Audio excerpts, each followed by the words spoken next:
Hey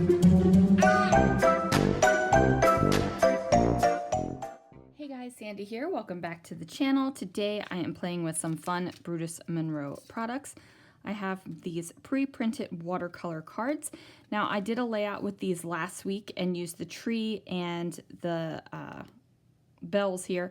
I'm going to use the stocking this week because this is my son, when he was overseas, he opened up his stocking and wanted to get into it. He had actually already started opening things and then was like, can I open this yet? It wasn't Christmas. So I pulled this No Peeking from my stash because I thought that would be totally appropriate.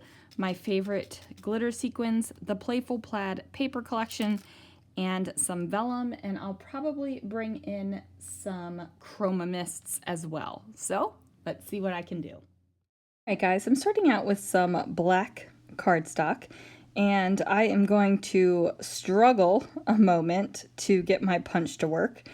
And I'm like, what the heck is going on? Why is it not working? And then I realized that there is a little notch where the punch has to meet up perfectly for it to be able to actually punch. Now I am punching stars in the middle of my paper, so this kind of punch is something that is handy. And then I'm just kind of putting them around the middle of the paper, but around the edge, because I know my photo and my watercolor panel are going to go in the center of the layout. Now, of course, I am playing with the Playful Plaid paper pack again, because I think this paper pack is gorgeous. You guys know I love me some plaid, and it just works out so beautifully. Now I am going to back these stars with the plaid, and I'm trying to kind of vary which plaids I'm using where. I don't want all the same kind of plaid next to each other. I want them to be spread out so it looks a little bit more interesting. Now, of course, you could just punch out stars out of the plaid paper and put it on top of the paper. It would be a little bit more, less time consuming, not more time consuming, less time consuming. But in this case, I wanted to use the vellum, and I wanted to add some sequins and make little star shaker pockets. So I figured I would just put everything backing it from the back of the layout. So just had to switch out a couple so that they looked good together. And now I'm going to put some foam down so I can use my absolute favorite sequins in the world. Now I am just using some foam dots here, and I'm just loosely going around the star shape. I don't want to have too much of a gap around the star shape because I don't want the sequins that will go in these little mini shaker pockets anywhere. I don't want there to be such space that the sequins will shake and that you won't see them behind the pocket. So as you can see, just making these little funky star shapes. Now I am being careful not to have any of my foam show where the star is itself. You don't want that because you don't want to see the foam through the vellum in your sequin pocket, your little shaker pocket here. So I cut off some black cardstock that I can put on the back of this page. I do cut it smaller than a 12 by 12 because I don't want to have to worry about matching up the corners exactly. I figure if I cut it down a little bit shorter and I place that backing paper here, then I don't have to worry about it. Like I don't have to worry about any kind of hangover or hangout or anything around the edges of the layout. So I add a ridiculous amount of foam squares right there. And now you can see my little sequin shaker pockets with the stars. So now I go ahead and put on a larger sheet of cardstock as well, and then I'm going to washi tape around the edges because that's what I do. Now I was, for some reason, while I was putting this layout together, I was so concerned that the papers were going to pop off the back. So that's why I did 2 sheets of cardstock and then washi tape around the edges. Probably didn't need to do that. It's probably overkill, you guys, but you know, sometimes when you're in the moment, those thoughts pop into your head and you're kind of powerless to them, and you just have to, go with it. So now I'm going to figure out which Playful Plaid papers I want to use to back my photos here. Now I am about finished with the Christmassy colors of the Playful Plaid. I've got a lot of fall colors left, but most of the red and green is gone. So I'm trying to figure out how the heck I am going to matte these guys and what I'm going to do with that. So I trimmed down the panel just a tad bit, and then I'm going to matte it on this plaid thing here. And then my photo is actually going to go over that bit of plaid photo mat here, or I guess it's considered a watercolor mat here.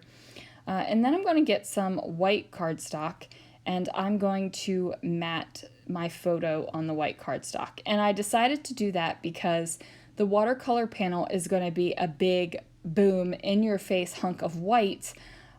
Even though I am going to be coloring in the image on the panel, that's still an awful lot of white. So I figured I needed to kind of balance that huge amount of white out, so I matted my photo on white as well. Now you can see some of the stars are almost completely covered up. If I would have planned that out a little bit better, I probably could have had a little bit more star showing. But I didn't plan it out. I just kind of went for it. And sometimes that's all you got to do is just go for it. So my stickers are going to say no peeking, and then I'm going to use a small paintbrush, and I'm going to dip my paintbrush directly into my Chroma mists, and I'm going to go ahead and paint this entire little panel here. Now I'm not going to make you watch me paint the entire panel because that would probably be a little bit boring.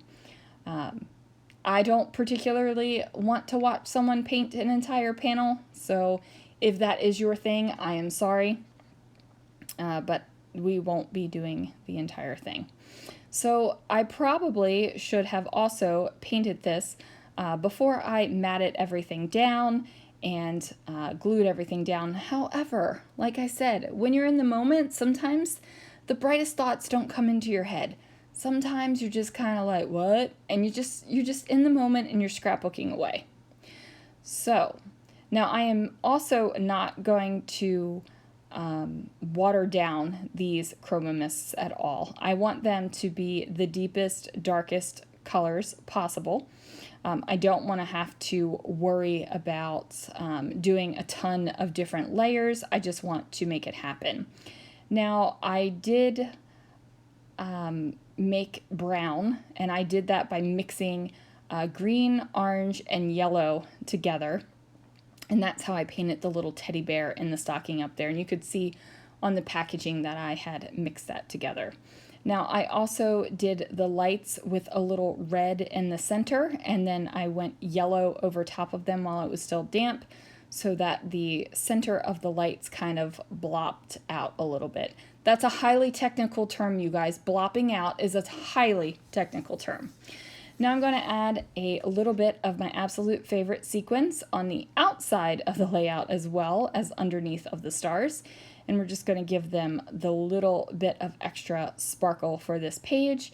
I'm going to do some journaling in a white pen, and then I decide, you know what, I need more pops of white on this layout for sure. So I decide to do a little bit of outlining. Now I am going to outline the stars and also around the edge of the page. And then I also do just some random little dots around each of the sequins. And I really feel that all these little extra touches of white bring in that white blob in the center of the paper, because there is a lot of white on this layout, and putting it in the background like this makes it all one cohesive thought and ties it all together. Now I do smear a little bit of my pen, and that's because I am not patient and I rub my hand over the ink while it's still wet. But you guys are going to be completely patient and not rub your hands all over your wet ink, right? Right. So I'm just going to finish doing the little stars right here. And then of course I added the date up here on the upper left, and then that is going to do it for this layout, you guys. Thank you so much for joining me. Thanks for watching. Of course, I'll have some of the products that I used linked down below, and I will see you guys again real soon for another video.